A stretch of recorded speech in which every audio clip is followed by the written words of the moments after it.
Sekitar 2 dekade lalu, dari tepian utara Jawa Barat, tersiar kabar yang lebih kelam dari gurita senja. Air laut tumpah, menenggelamkan daratan. Bencana menghantam Mayangan. Kecemasan mengepung penghuni kampung. Karena bumi yang mereka pijak kini tak memberikan jaminan keselamatan. Sagara sepertinya lelah menunggu manusia merangkulnya. Amarah semesta membara.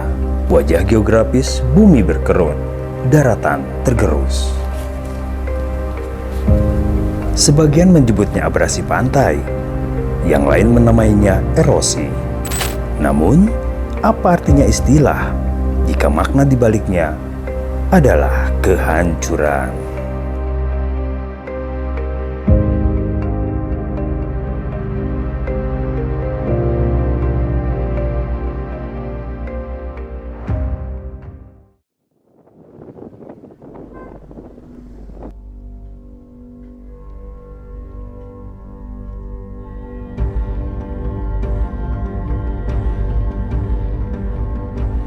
Aba-aba jutaan kubik air laut Jawa menghantam daratan, menenggelamkan ribuan hektar di Teluk Ciasem. Desa demi desa kecamatan Legon Kulon tenggelam, namun Mayanganlah yang paling menderita. 70% tanahnya hilang dalam sekejap.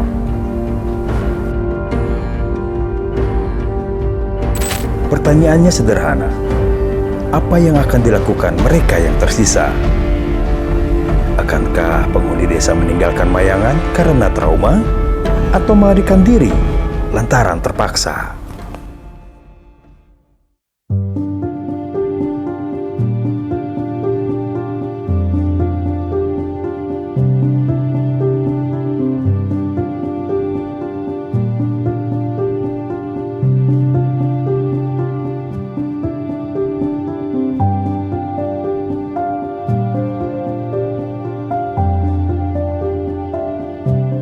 Yang dulu juga udah banyak.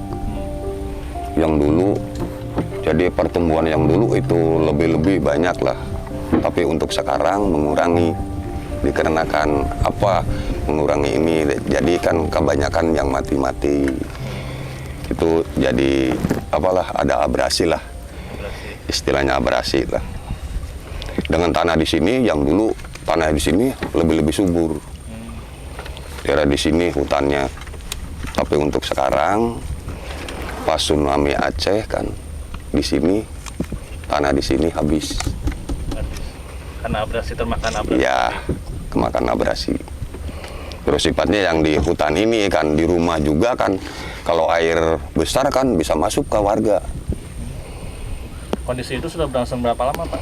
Air masuk ke rumah warga? Ya udah lama. Ya semenjak tsunami Aceh tuh. Ya tahulah tahun berapa, Abah juga lupa.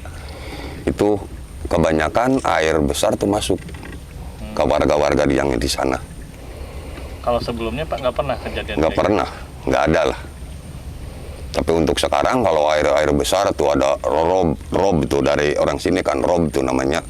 Air masuk tuh bisa masuk ke rumah-rumah warga. Setinggi apa Pak? Masuk rumah setinggi sekitar setengah meteran. Pak, ini sebelum tsunami kondisinya seperti apa Pak? Ya sebelum tsunami Aceh di sini keseluruhan tambak. Tambak. Ya. Oh ini tambak juga itu. Tambak. Ini sungainya, nih sungai kecil, ini tambaknya. Ini tambak semua. Tapi untuk sekarang kan tambak di sini nggak ada. Udah nggak ada yang dipakai lah.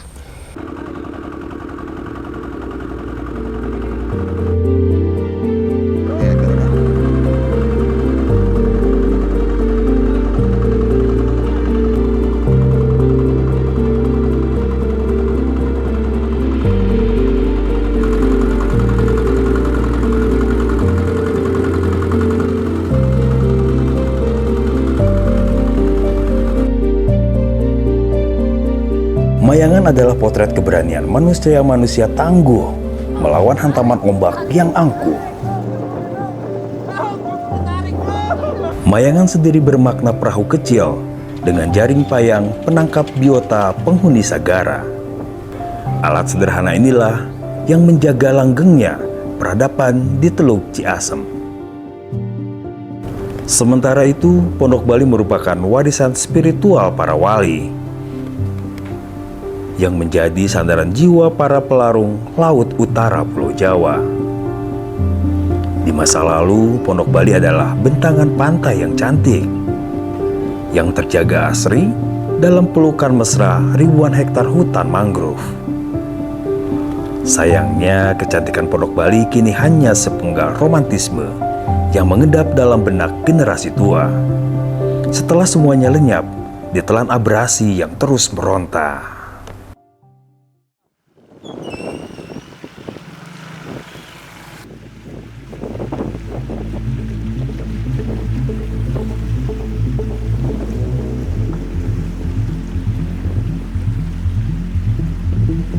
Hingga penghujung 2024, ketinggian genangan tak kunjung surut.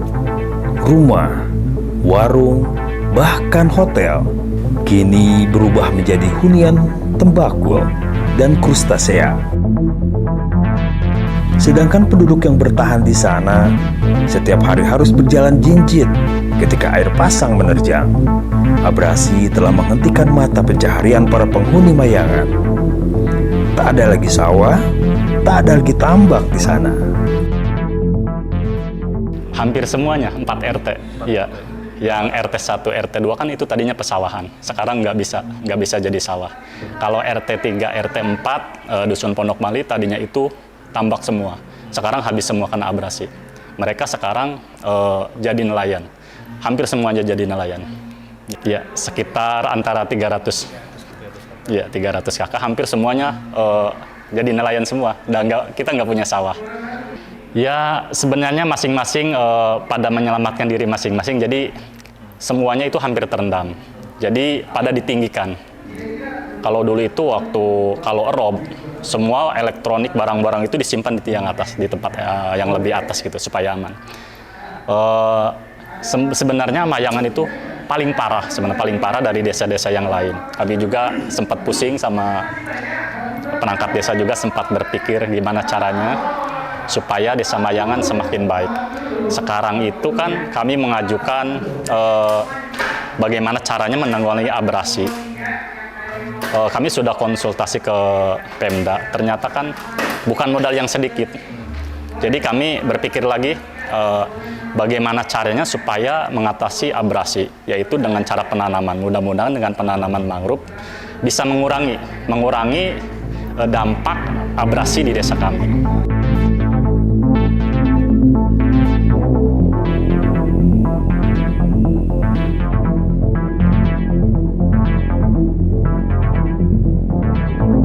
Warga Mayangan tak punya pilihan selain melaut.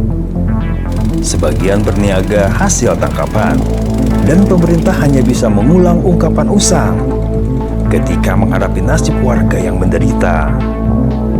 Inilah bukti bahwa warga Mayangan adalah sosok manusia yang perkasa, tak kenal kata trauma.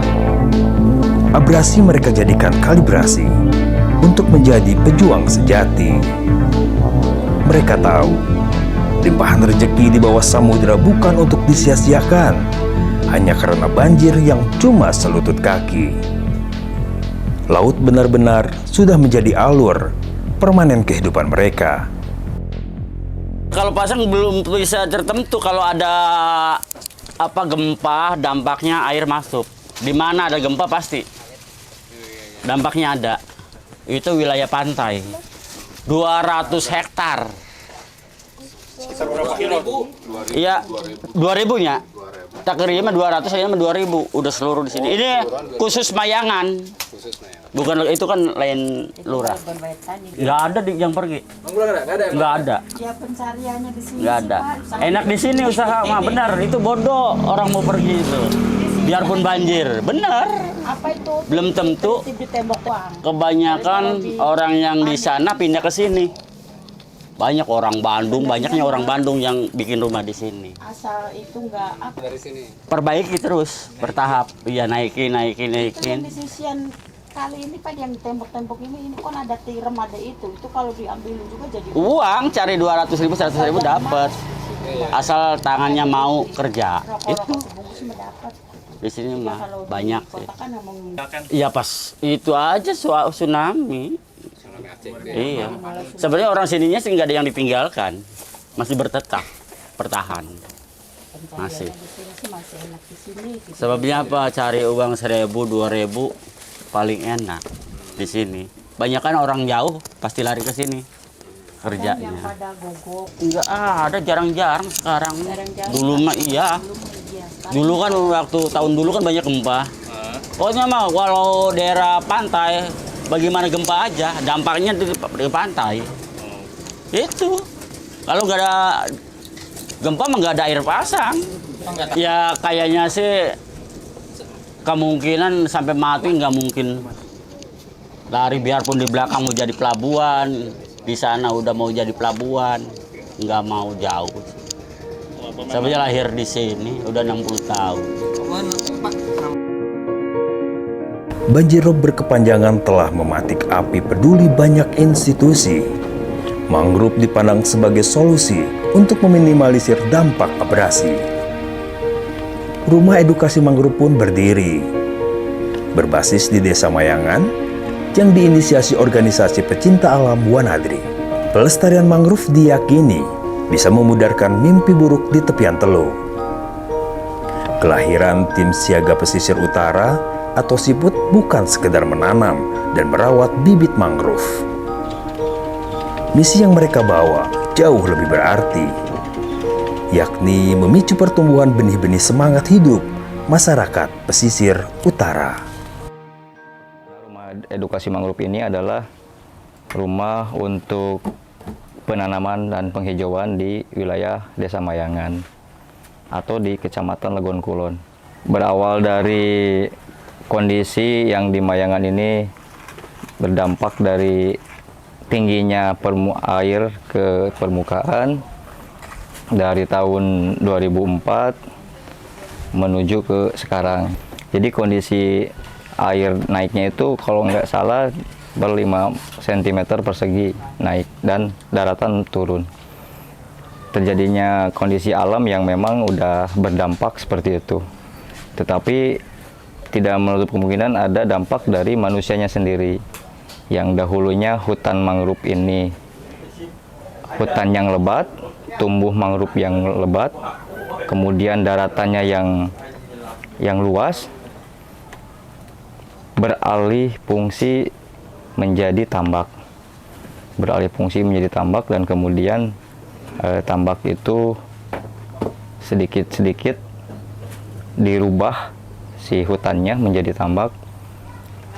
Pas kejadian efek daripada tsunami Aceh, jadi tingkat air laut menjadi tinggi. Nah, disitulah kemudian Wanadri dan teman-teman dari Wanadri menggagas untuk menghijaukan kembali dengan gerakan-gerakan yang bisa dibilang kolaboratif, karena Wanadri nggak bisa sendiri di sini. Terus di sini juga di Mayangan adalah tempat medan latihannya Wanadri, di mana punya beban moral, punya pesan untuk memang tempat medan latihan yang harus terjaga dan terlindungi. Akhirnya Wanadri membuat suatu gerakan kecil yang diinisiasi oleh para senior dari angkatan yang udah tua, termasuk angkatannya rawa laut, dan memang itu menanam sendiri dari masing-masing perangkatannya Wanadri sebagai suatu gerakan awal. Kemudian berlanjut ke 2016, sebelum saya di sini itu udah ada Wali Mangrove yang digagas oleh WJCTF dan ICDV-nya Wanadri bersama Yayasan Wanadri. Itu udah berjalan dari 2016, tetapi gerakan itu belum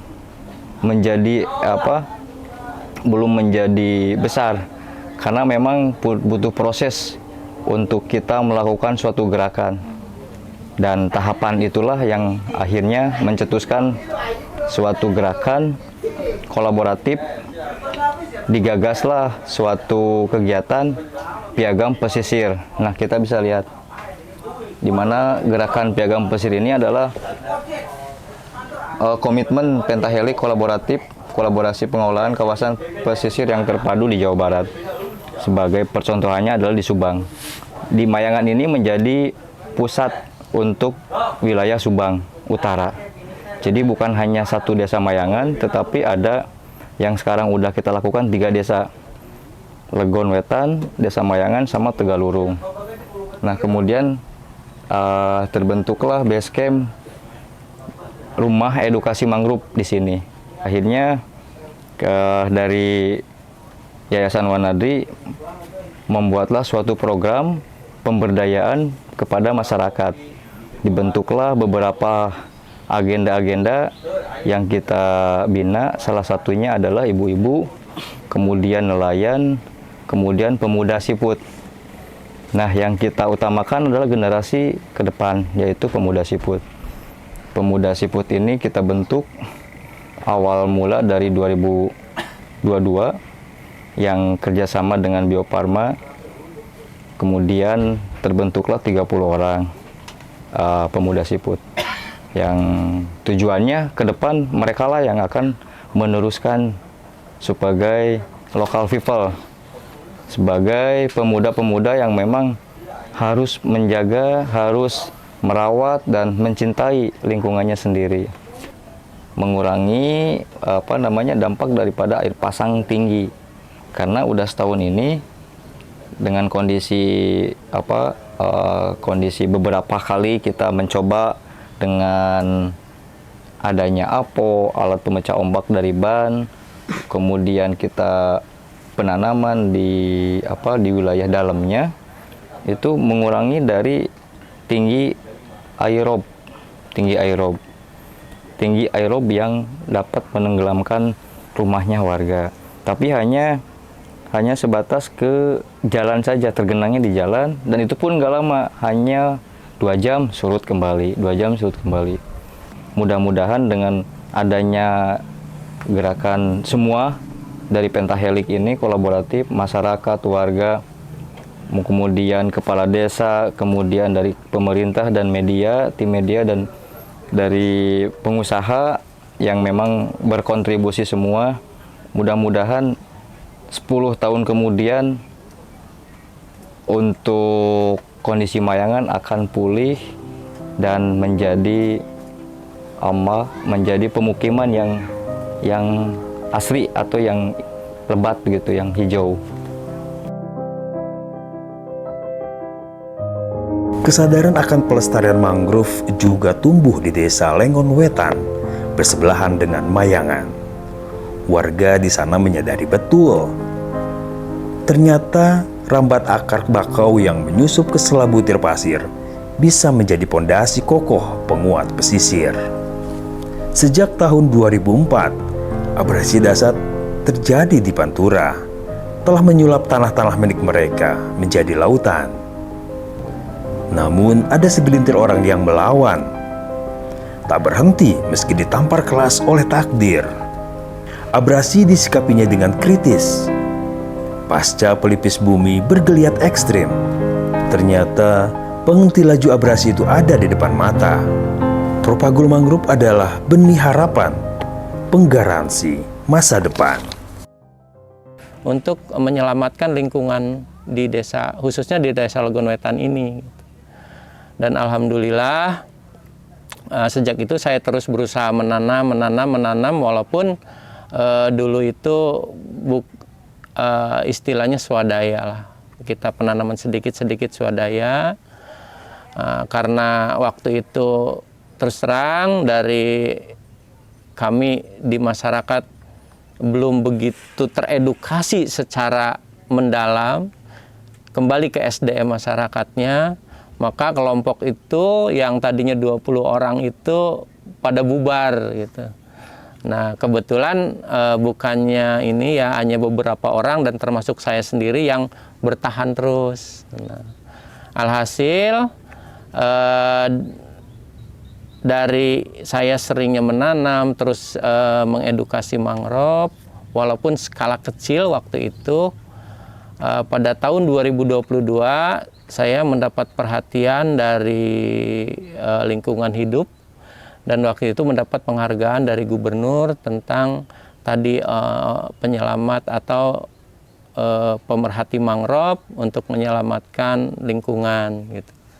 Sejak itu saya terinspirasi menganalisa jenis-jenis mangrove yang ada di hutan kita itu ada beberapa jenis, dan jenis-jenis mana yang berkurang, juga jenis-jenis mana yang punah sama sekali. Nah, akhirnya saya tadi mengumpulkan dari jenis-jenis tersebut jadi sebuah arboretum yang intinya kalau tadi yang berkurang ketika pohon ini besar nanti bisa untuk pembenihan supaya memenuhi kebutuhan benihnya. Apalagi yang punah kita tanam kembali, kita adakan kembali pohon-pohon tersebut. Dan untuk keragaman tadi yang namanya kita edukasi, ternyata di mangrove itu ada beberapa jenis yang pohonnya itu cantik untuk ditanam di halaman rumah. Sedangkan kalau Rhizophora dan Avicennia itu dia terfokus ke abrasi, penahan abrasi. Maka saya juga tadi yang apa dikatakan Pak Nansur mendatangkan Bruguera gymnorrhiza yang emang habitat aslinya di Pangandaran, daerah Pangandaran yang ada di selatan. Nah, jadi dari arboretum yang kami miliki ini, kelompok Pondok Putri ini atau saya sendiri sebagai pengelolanya, tadi baru tersimpan 13 jenis. Yang pertama tadi yang paling populer adalah untuk penahanan abrasi di garda terdepan, yaitu jenis Rhizophora, Rhizophora apiculata, Rhizophora stylosa, dan Rhizophora mucronata. Dan dilanjut dengan garda yang kedua, yaitu jenis Avicennia, yaitu Avicennia marina dan Avicennia alba.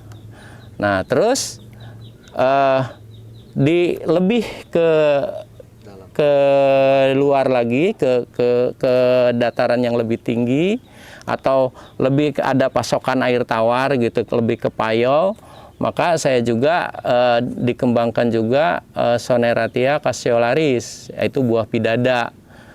Karena di samping akar napasnya yang bisa menahan tanah, buahnya diharapkan bisa untuk UMKM, karena buahnya bisa dibuat sirup, bisa dibuat dodol untuk peningkatan ekonomi masyarakat. Nah, itu kembali ke tadi Rhizophora mucronata dan stylosa dan Rhizophora apiculata. Kenapa garda terdepan? Karena dia memiliki akar tunjang yang menjulang dari atas ke bawah, dia bisa menahan laju gelombang, diharapkan seperti itu. Dan setelah nyampe ke bawah, dia juga bisa menahan abrasi. Dan garda yang kedua, kenapa harus Avicennia? Karena Avicennia dengan akar napasnya dia bisa menahan tanah dari abrasi, karena akarnya terus menjalar di bawah. Termasuk tadi Soneratia cassiolaris.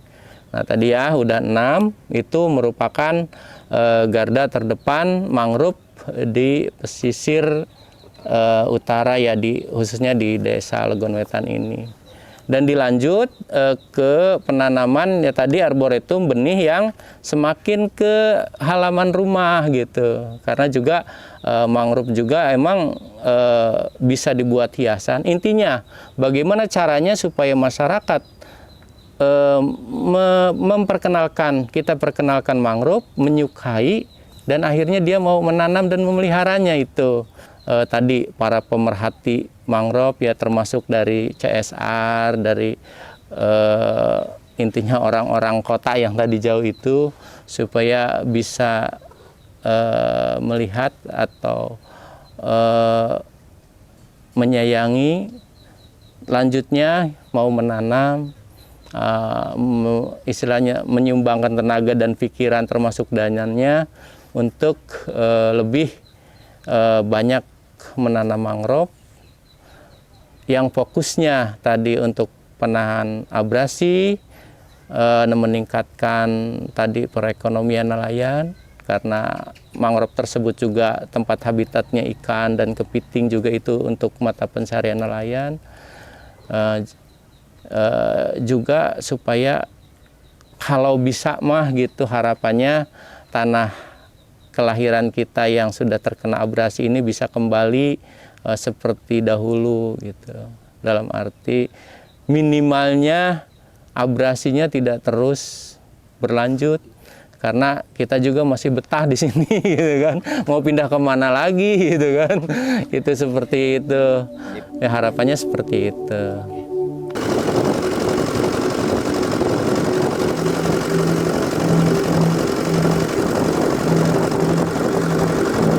Semua pasti sepakat, fenomena banjir rob berkepanjangan di pantai utara merupakan teka-teki alam yang tak bisa diterka, memberikan pilihan kepada manusia untuk menyerah, diam, atau melawan.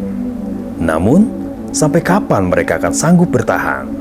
Dan bayi-bayi yang lahir di tengah genangan, mampukah mereka bertahan hidup hanya bernutrisikan piagam penghargaan para pemegang kebijakan? Benih semangat bersemai di rumah edukasi mangrove, arboretum mangrove, dan juga siput. Namun, apakah energi mereka akan abadi jika kalian semua menutup mata? Kita semua khawatir, bara dahana, bayangan menolak tenggelam suatu saat akan padam.